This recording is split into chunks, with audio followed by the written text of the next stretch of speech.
Hi friends, मैं परिंदर खारी।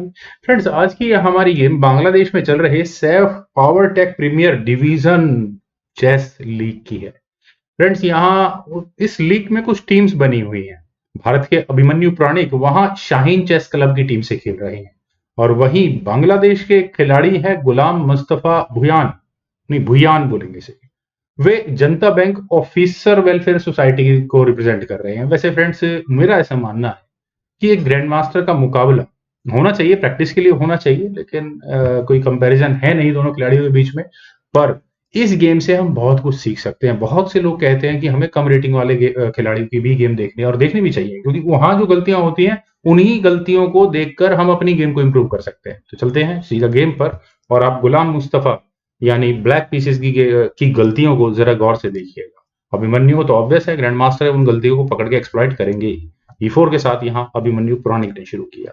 गुलाम मुस्तफा ने यहाँ E6 फ्रेंच डिफेंस खेला, तो D4 हुआ, then D5, knight C3 French defence classical system, you can say that. Knight F6 advance किया यहाँ पॉन को, व्हाइट ने E5, नाइट पर अटैक बना तो ये नाइट को हटाना ही होगा E2 स्क्वायर पर। इसके बाद यहाँ अभिमन्यु ने भी अपने नाइट को E2 स्क्वायर पर प्लेस किया। अगर मैं अपनी बात करूं, अगर फ्रेंच डिफेंस सामने खेलता है तो मुझे बड़ी प्रॉब्लम होती है अपने इस B1 नाइट को निकालने में, क्योंकि ऑब्वियस है ब्लैक कभी भी यहाँ इस सी पॉन को आगे पुश कर सकता है, और उसके बाद जो लाइंस आती हैं उसमें मैं अपने तौर पर काफी अनकंफर्टेबल रहता हूँ खेलने के लिए। और नाइट का मैन्यूवर यहाँ व्हाइट ने भी 2 बार किया है, लेकिन वो कंपनसेट हो गया है क्योंकि ब्लैक ने भी यहाँ अपने नाइट को 2 बार किया। क्या, दोबारा गेम पर चलते हैं। ब्लैक का ऑब्वियस मूव है C5, और C5 होने के बाद जब व्हाइट ने यहाँ अपने इस नाइट को मूव किया, तो अब व्हाइट का ये पॉन सी पॉन भी आगे पुश होने के लिए तैयार है। नाइट C6, देन हुआ F4, A6, then night F3 square पर। बहुत अच्छा मुझे व्हाइट का डेवलपमेंट लग रहा है। और ब्लैक के पीसेस को देखिए, डेवलप करने की गुंजाइश भी बहुत कम नजर आ रही है। B5, then bishop E3 square पर, bishop B7, then knight G3 square पर। और फ्रेंड्स, व्हाइट की इस गेम में अब स्ट्रेटेजी समझिए। व्हाइट को प्रॉब्लम थी अपने लाइट स्क्वायर बिशप को डेवलप करने। तो इस पॉइंट पर आई थिंक, मैं ये नहीं कहता कि बहुत फ्रूटफुल मूव होंगे, लेकिन ब्लैक यहाँ अपने इस एच पॉन को भी आगे पुश कर सकता है और प्रेशर बना सकता है यहाँ इस नाइट को, और व्हाइट को भी क्रैम्प पोजीशन में धकेल सकता है। दूसरा ऑप्शन मुझे लगता है कि ये सी पॉन आगे पुश किया जा सकता है कि व्हाइट का ये बिशप सिर्फ E2 स्क्वायर तक ही सीमित रह पाए। तीसरा, व्हाइट का गेम प्लान क्या है? व्हाइट का गेम प्लान है इस F पॉन को आगे पुश करना और अपने नाइट के लिए एक सुपीरियर आउटपोस्ट को ढूंढना। तो ये सबसे ज्यादा ध्यान रखने वाली बात है। तो शायद इसी बात का ध्यान रखते हुए G6 की ऑप्शन को पहले ब्लैक ने कंसिडर किया। देन हुआ बिशप D3, C4, बिशप पर अटैक बना। लगभग वही थियरी जो मैं आपको बता रहा था वही खेली गई है। बिशप C2, यहाँ व्हाइट का मूव आया, देन हुआ B4। ये थोड़ा क्वेश्चनेबल है। बेटर है कि अपने पीसेस को डेवलप किया जाए, किंग की सेफ्टी पर ज्यादा ध्यान दिया जाए। अब यहाँ व्हाइट को मौका मिला कैसल करने का, देन हुआ A5, नाइट G5। फाइनली ये नाइट मूव होना ही था, then night E7 square. Friends, अब यहाँ ब्लैक के इस किंग की पोजीशन को देखिए, कोई चारों तरफ से अपने पीसेस से घिरा हुआ है, और व्हाइट की इंटेंशंस तो इस F पॉन को आगे पुश करने की ऑलरेडी हैं, तो ऑब्वियस है। लेकिन अभी इमीडिएटली कुछ नजर नहीं आता, पर अभिमन्यु को बहुत कुछ नजर यहाँ आ चुका है। वीकनेस और स्ट्रेंथ बेनिफिट दोनों खिलाड़ियों की यहाँ उन्हें पता। F पॉन उन्होंने अपने इस पॉन को सेक्रीफाइस कर दिया। E टेक्स F5 हुआ, दैट्स ओके। अब यहाँ व्हाइट का एक और मैं कहूंगा ब्रिलियंट हुआ, नाइट टेक्स F5, ब्लैक को एक सरप्राइज देते हुए। क्यों यहाँ मैं इसे सरप्राइज क्यों कह रहा हूँ, आप यहाँ देखिए ये क्वीन किस तरह की एंट्री करती है, नाइट से यहाँ चेकमेट होती है। खैर, चलिए इस मूव को मैं चल कर दिखा देता हूँ कि अगर यहाँ ब्लैक G टेक्स F5 तो ब्लैक की प्रॉब्लम्स बढ़ती हैं। किस तरह से बढ़ती हैं? क्वीन टेक्स H5 होगा। अब इस चेकमेट से बचने के लिए क्या ऑप्शन है? एक ऑप्शन है कि नाइट को मूव किया जाए और किंग को लेकर इधर उधर भागता रहे यहाँ पर ब्लैक, या फिर अपने नाइट को G5, दूसरे नाइट को G6 स्क्वायर पर रख दे। G5 मुंह से निकल गया, G6 स्क्वायर पर रख दे और यहाँ इस क्वीन की फायरिंग लाइन को ही क्लोज कर दे। पर ऐसा करने के बाद यहाँ लाइट स्क्वायर बिशप भी अच्छा खासा एक्टिव होगा, और उसी बात का ध्यान रखते हुए यहाँ पर व्हाइट अपने दूसरे नाइट को भी सेक्रीफाइस कर सकता है, नाइट टेक्स F7। और जो सेक्रीफाइस किसी एक लॉजिक के साथ आते हैं वो यही लॉजिक्स होते हैं। आप यहाँ देखिए कि रुक की फायरिंग लाइन क्लियरली ओपन है, बिशप आने के लिए हाँ बिल्कुल तैयार है, रुक अनडिफेंडेड है, अनडिफेंडेड पीस को टैक्टिक्स लगाते हुए हमेशा ध्यान रखें। और अगर ब्लैक अब यहाँ ये फ्री पॉन है और ऊपर से यहाँ क्वीन और रुक पर भी फॉक है, और ब्लैक अगर यहाँ किंग टेक्स F7 कर लेगा तो गेम में क्या बचेगा, बिशप F5। और अब ये किंग कहाँ जाएगा, किंग के जाने के लिए ये 3 स्क्वायर, मैं कहूंगा ये 4 स्क्वायर अवेलेबल, लेकिन चेकमेट बचना बहुत मुश्किल है। अगर मान लेते किंग F8 स्क्वायर पर चला भी गया तो bishop takes this knight, then pawn takes G6, queen takes G6 और इस रुक की मदद से बेहतरीन चेकमेट तक ये गेम आराम से तो नहीं, थोड़ा मुश्किल होगा पहुंचाना, लेकिन पहुंच सकती है। तो चलिए फ्रेंड्स, काफी प्रेशर में रहेगा अगर इस तरह से ये गेम आगे बढ़ती है। फिर यहाँ पर नाइट टेक्स F5 हुआ कि ठीक है, इनफ है, मेटेरियल एक्शंस को इक्वल रखते हैं, बिशप टेक्स F5। यहाँ अभिमन्यु प्राणिक का गेम प्लान यही है, एफ और जी फाइल को ओपन करो किसी भी तरह से। ब्लैक को इस बात का बहुत ध्यान रखना, उन्हें यहां पर इस बिशप को नहीं लेना चाहिए था। बेस्ट मूव उनके लिए मेरी नजर में निकल कर आता है बिशप H6 और यहाँ इस नाइट पर प्रेशर बनता है। और अगर यहाँ से गेम आगे बढ़ती तो क्वीन G4 मूव ही चलना पड़ता, क्योंकि व्हाइट का ये बिशप भी अनडिफेंडेड है। तो क्वीन G4 चलने के बाद अब यहां पर ब्लैक कर सकता है जी टेक्स F5, क्वीन H5 या क्वीन टेक्स H5 में क्या प्रॉब्लम थी यार, ये चेकमेट पर क्वीन आ जाएगी इधर। वेल देखते हैं, अभी भी यहाँ चेकमेट की थ्रेट होगी, तो अगर बिशप टेक्स G5 हुआ तो बिशप टेक्स G5 क्वीन पर अटैक बनेगा, क्वीन मूव होगी, फिर पॉन आगे पुश हो जाएगा और अब इस चेकमेट को रोकना बड़ा मुश्किल हो जाएगा। चलिए मैं 2 मूव पहले लेता हूँ, एक और ऑप्शन थी जो मेरी नजर में थी, यहाँ से अगर हाँ ब्लैक यहाँ अपनी क्वीन को E7 स्क्वायर पर लेकर आए तो चेकमेट तो होती है, पर ये प्रॉब्लम बिशप तो गया। पर फ्रेंड्स देखते हैं गेम में क्या हुआ था। ये मूव यहाँ ब्लैक ने मिस कर दिया, उन्होंने यहाँ किया जी टेक्स F5, सैक्रिफाइस को ले लिया, नाइट टेक्स F7। क्वीन की एंट्री एक्सपेक्ट की जा रही थी, लेकिन नाइट सैक्रिफाइस यहाँ पर आया है।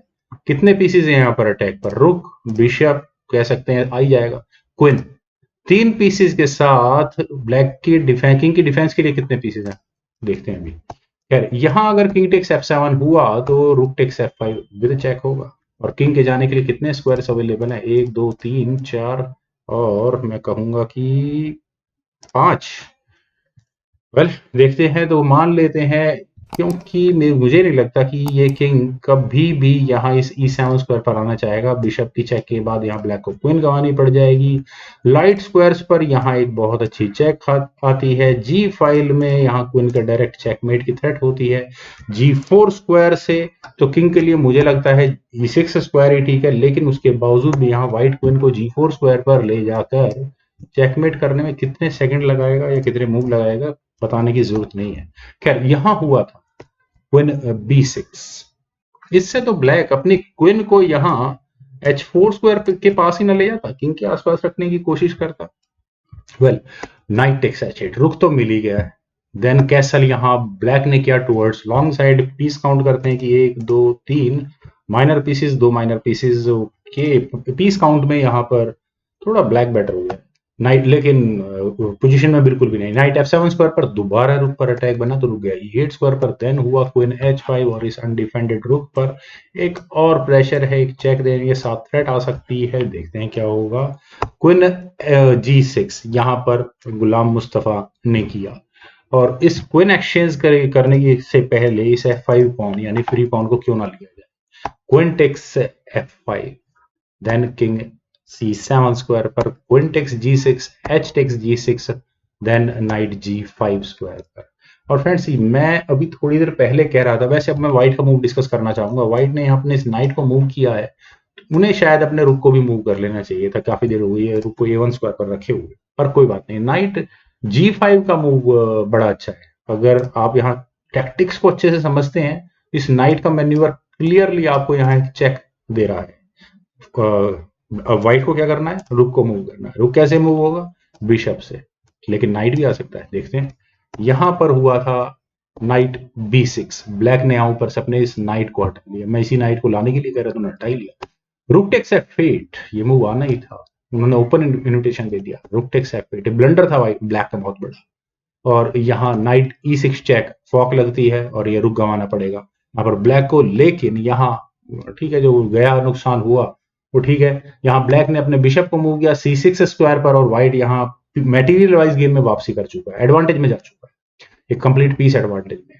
Rook takes e8, bishop takes e8, then c takes b4, a takes b4, bishop d2 square पर pawn पर अटैक है, और अब वेल नाइट a4 स्क्वायर पर, that's okay. Bishop takes b4, knight takes b2, pawn exchange यहाँ बिल्कुल equal हो गया है, लेकिन ये बिशप मुझे अच्छा स्क्वायर पर लग रहा है, और एग्जैक्टली इस पॉइंट पर नाइट e6 चेक पहले यहाँ कर व्हाइट ने किया है, देन किंग मूव हुआ c8 स्क्वायर पर, देन हुआ नाइट c5, और यहाँ ये नाइट अगर मान लेते हैं कि ब्लैक इस d3 स्क्वायर पर रखेगा तो एक अच्छा मूव हो सकता है ब्लैक के लिए। बिशप c6 के ऑप्शन को यहाँ ब्लैक ने पहले कंसीडर किया, और इस पॉइंट पर व्हाइट यहाँ अपने रुक को f1 स्क्वायर पर ले जाकर एंट्री करा सकता था, चेकमेट का लगभग अटैक होता। और इस चेकमेट के अटैक में लगभग मैं क्यों कह रहा हूँ, क्योंकि यहाँ नाइट ने दोनों स्क्वायर कवर किए हुए, बिशप को थोड़ा ही मूव होना है, और ये चेकमेट की गेम पूरी तैयार थी। लेकिन यहाँ अभिमन्यु ने पहले अपने रुक को b1 स्क्वायर पर लिया, नाइट पर अटैक बना, नाइट को फोर्स किया मूव करने के लिए, और एक मात्र नहीं, फोर्सफुली एक्सचेंज करने पड़ेंगे। नाइट गया d3 स्क्वायर पर, knight takes d3, c takes d3, then हुआ e6। ये पासर इसी दम पर गुलाम मुस्तफा खेलने की कोशिश कर रहे हैं। यहाँ बिशप ये आ सकता है a4 स्क्वायर पर, और प्रमोटिंग स्क्वायर तक माइट भी मिल सकता है अगर व्हाइट यहाँ गलती करे, लेकिन ग्रैंड मास्टर लेवल पर ये गलतियां नहीं होती है। King c7, then king f2, bishop a4, then e7, यहाँ व्हाइट का मूव आया, किंग गया d7 स्क्वायर पर, नो यूज, देन किंग गया e3 स्क्वायर पर, और यहाँ इस पॉइंट पर अटैक बन ही चुका है। बिशप c2, रुक पर अटैक बना, रुक गया f1 स्क्वायर पर, बिशप a4, क्योंकि अगले मूव में यहाँ थ्रेट है इस रुक को एक कदम आगे ले जाकर इस पॉन को क्वीन प्रमोट करने की। व्हाइट का यहाँ मूव आया रुक को f8 स्क्वायर पर ले जाने का, और उसके बाद चलिए देखते हैं किंग गया c7 स्क्वायर पर, ताकि एडवांटेज को ज्यादा ना बढ़ने दिया जाए। e8 equals queen, bishop takes e8, rook takes e8, एक क्वीन प्रमोट हो चुकी है। देन हुआ d2, कोई फायदा नहीं था, पॉन वैसे भी जाना था। किंग टेक्स d2, तो किंग की पोजीशन को जितना ज्यादा से ज्यादा हो सके सेंटर से दूर करने की हम ब्लैक ने कोशिश की, बिल्कुल सिंपल बेसिक्स है। और अब गेम को किसी भी डायरेक्शन में आगे बढ़ाया जाए, मुझे नहीं लगता चेकमेट तक ये गेम पहुंचाने में बहुत मुश्किल होती है। किंग d7 जैसे अगर मूव मान लेते हैं कि यहाँ ब्लैक चलेगा भी, तो रुक e7 चेक होगा, किंग c8, देन अब व्हाइट को सिर्फ ए पॉन ही आगे पुश करना है एंड नथिंग एल्स। तो लेकिन गेम में यहाँ एक ऑप्शन है ब्लैक के पास कि किसी भी तरह से वो यहाँ अपने इस पॉन की मूवमेंट को खत्म करते, एक ही पॉन बचा हुआ, बाकी तो पहले इंटरलॉक्ड है, और स्टेलमेट तक इस गेम को ले जाने की कोशिश करे, और शायद इसीलिए उन्होंने यहाँ पहले g5 के ऑप्शन को ऑप्ट किया। a4 हुआ, देन किंग d7 स्क्वायर पर, रुक e7 चेक, ऑब्वियस है, किंग c6 स्क्वायर पर गया, और फ्रेंड्स यहाँ इस पॉइंट पर अभिमन्यु मिस कर गए। यहाँ ये गेम चेकमेट तक पहुंचनी है, कैसे पहुंच रही है, यहाँ उन्हें सिर्फ ए पॉन को आगे पुश करना, और ए पॉन को आगे पुश करने के लिए अब वो क्या थ्रेट है, अब ये पॉन प्रमोटिंग स्क्वायर तक बड़े आराम से पहुंच जाए, तो किंग b5 अभी ब्लैक को करना पड़ेगा। लेकिन अगर अभी ऐसा हुआ तो रुक b7 चेक होगा, किंग के लिए क्या स्क्वायर बचेगा, c4 मान लेते हैं, बिशप c5 अगर हो भी गया तो फिर ब्लैक के आउट ऑफ मूव हो चुका होगा, g4 अगर हो गया देन रुक b4 चेक, और यहाँ ये मेट बिल्कुल सही स्क्वायर पर किंग रखा हुआ, लेकिन मूव बीच में और भी आ सकते थे, समय की कमी है तो मैं जल्दी कर रहा हूँ।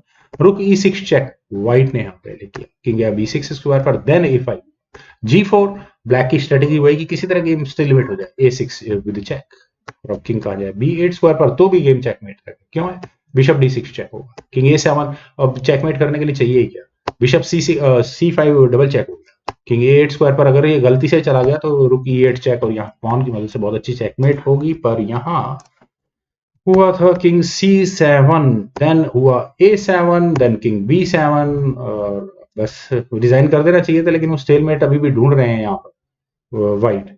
बिशप c5 पॉन पर अपने डिफेंस किया, देन हुआ g3, h टेक्स g3, और उसके बाद क्या हो जाए, किंग a8 स्क्वायर पर, तो खैर अभी गेम खत्म हो जाएगी। खैर किंग गया था यहाँ c7 स्क्वायर पर, और फाइनल मूव था यहाँ अभिमन्यु पुराणिक का, वो था a8 इक्वल्स क्वीन, और क्वीन जिस तरह से हुई है तो ब्लैक के पास सिर्फ एक ही मूव बचा है, यहाँ ये d7 स्क्वायर का। छोटी सी भी गलती अगर अभिमन्यु पुराणिक करते तो उनकी जीत हुई गेम स्टेलमेट में होती है, और एक हारने वाले खिलाड़ी के लिए अपनी गेम को स्टेलमेट कराना सबसे बड़ी खुशी का एहसास होता है। खैर अब यहाँ व्हाइट के पास एक लीगल अवेलेबल मूव था, उन्होंने यहाँ रिजाइन कर चुके थे, लेकिन वह क्यों रिजाइन इसलिए किया था कि उनके पास यहाँ एक लीगल अवेलेबल मूव था। यहाँ से अगर ये गेम आगे बढ़ती है तो किंग मूव होता है सिर्फ d7 स्क्वायर पर, then rook e7 check and it's submit. तो फ्रेंड्स अभिमन्यु पुराणिक की काफी सिंपल गेम है, मुझे पूरी उम्मीद है कि आप सभी लोगों को ये गेम और ये वीडियो जरूर पसंद आई होगी। तो आप लोग इस वीडियो को लाइक करें, शेयर करें, और मेरे इस यूट्यूब चैनल जैस गुरु को प्लीज सब्सक्राइब जरूर करें। आपके कमेंट्स का मुझे बेहद इंतजार रहेगा। Thank you for watching and bye.